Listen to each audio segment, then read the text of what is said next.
では3つ目のポイント。顧客獲得につながる開催方法と集客方法。これについてお話したいと思います。前回は明確の意図を持たないコンテンツはぬるい。そんなことをお伝えしたわけです。なんとなく話してはダメなんです。何を目的に今その話を参加者に伝えているんですか？これが明確になっていないセミナーは顧客獲得を目的としたならば、まず間違いなく失敗に終わってしまいますよ。ぜひ、前回の話を参考にしていただいて、キレのあるセミナーコンテンツを考えてくださいね。で、今回は、さらに顧客獲得を高確率で成し得るために、セミナーの全体像についてもっと深く話してみたいと思います。その一つが、セミナーの流れは逆算で考える。以前にも言いましたが、エデュケーショナルセールスには集客から顧客化まで一連の流れを作ることがとっても大切なポイントになるんです。この流れがあるからセミナーを通じて一度に複数人の有料な見込み客と信頼関係を築き上げることができるんですね。しかもセミナーで築き上げたこの信頼関係がその後の商品購入や顧客獲得に大きな影響を与えることになるんです。この流れのことを一般的にはシステムって呼ぶんです。では、この美しい流れをキープするためのコツは何なんでしょうか？それは逆算をして仕組みを作るってことなんです。つまり、集客するときにはすでにゴールの顧客化まで先が見えている状態にしておくんです。では、そのためにあなたがすべきことは何かといえば、顧客にしたい理想のお客さんを決め、そのお客さんが抱える問題点と解決策を用意し、商談中に考えられる疑問や不安と契約を決心するための要素を考え、さらにこの内容をセミナーの内容にし、理想のお客さんが望む個別相談へのフックを考え、さらには理想のお客を集客するための媒体を選ぶ。これらを考え仕組みにすれば、セミナーに参加したお客さんは、申し込んだ時から契約に至るまで、まるでベルトコンベヤーで運ばれていくように、自動的にあなたの顧客になってくれるんです。不思議に思うかもしれませんが、あなたにしてみれば、答えを知っているテストを受けるようなもんですよ。なぜなら、集まったお客さんが出す問題の答えを事前に知ってるわけですからね。できて当たり前なんです。逆に答えを知っているからこそ、そのお客さんたちを集めたわけなんですけどね。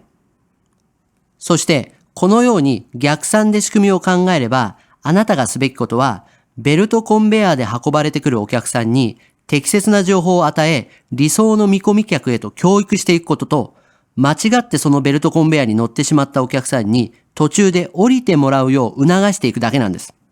ここがエデュケーショナルセールスの核となる考えです。この姿勢があなたを先生らしく見せ、信頼感を持たれるための秘訣ですし、また理想とするお客さんだけを商談し、高確率で契約できるようにするための秘訣なんです。あなたがすることは教えることと希望の有無を聞くだけですよ。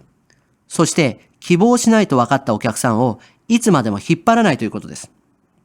それをするだけで売り込もうと力まなくてもお客さんの方からぜひお願いします仕事を依頼されるんです。集客方法と対象の絞り込みについてお話をしましょう。セミナーに参加した人を高確率で顧客化していく最大のポイントは、誰を集めたかによって大きく変わることになってくるんです。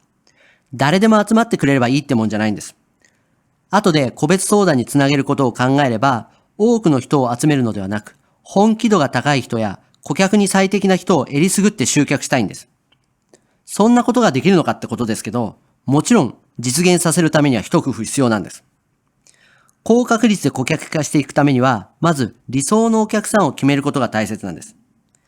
別の言い方をすれば、あなたが最も得意とする顧客層です。今まで仕事をしてきた中で理想的なお客さんが具体的にいれば、その人を理想のお客さんとして定義づけてもいいですよ。例えば、次のような項目であなたの理想のお客さんをイメージしてみたらどうでしょう。個人が対象の場合なら、年齢、性別、家族構成、地域、所得、趣味、嗜好、ライフスタイル、様々なタイミングです。法人が対象の場合なら、業種、役職、地域、売上、様々なタイミングです。僕が行っていたマネーセミナーの場合に、最初に決めた理想のお客さんを例えでお話ししますね。集める対象は個人です。年齢は30代。既婚者。集客のメインは女性ですが、当然ご主人が同伴できるようにします。子供は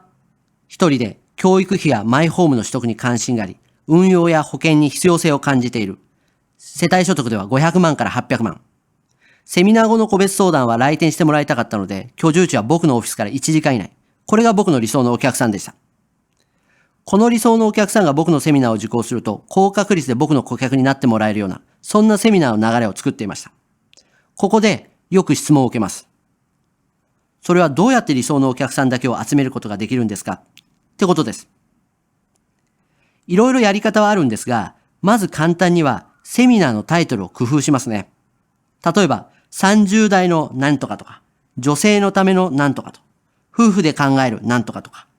ほにゃらら地域限定のとか。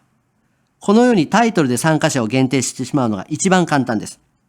次にポイントになるのは理想のお客さんが最も目にするだろう媒体を想像して選ぶことです。コミュニティ新聞、ミニコミ誌、ポスティング、メルマガ、メール DM、ファックス DM、タイアップなど。この媒体選びは大切ですので、一度に多額の広告費を使うのではなく、失敗が許される金額でテストしながら最適な媒体を選びます。媒体が決まればセミナーの広告の仕方は2通り。一つはいきなりセミナーへの参加を申し込ませる場合と、もう一つはダイレクトレスポンスマーケティングの要領で、まず無料のオファーを提供することでリストを作成し、その後出来上がったリストに対してセミナーの告知をして集客するやり方です。広告の成果はこのタイトルと媒体の良し悪しで大きく異なってくると思いますので、ぜひ研究してみてください。このあたりのノウハウに関してはまた別の機会にまとめてお話したいと思っています。ただ、今は了書がたくさんありますので、まずは読んで勉強しておいてください。それから広告の成果を考えるときに2つ知っておいてもらいたいことがあるんです。それは広告の成果は何人集まったかではなく、参加者1人集めるのにいくらかかったか。これで測ることです。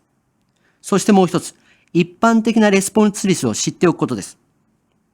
僕の経験や広告代理店の人の話などから考えると、一般的な DM のレスポンス率は 0.02% ぐらいだということです。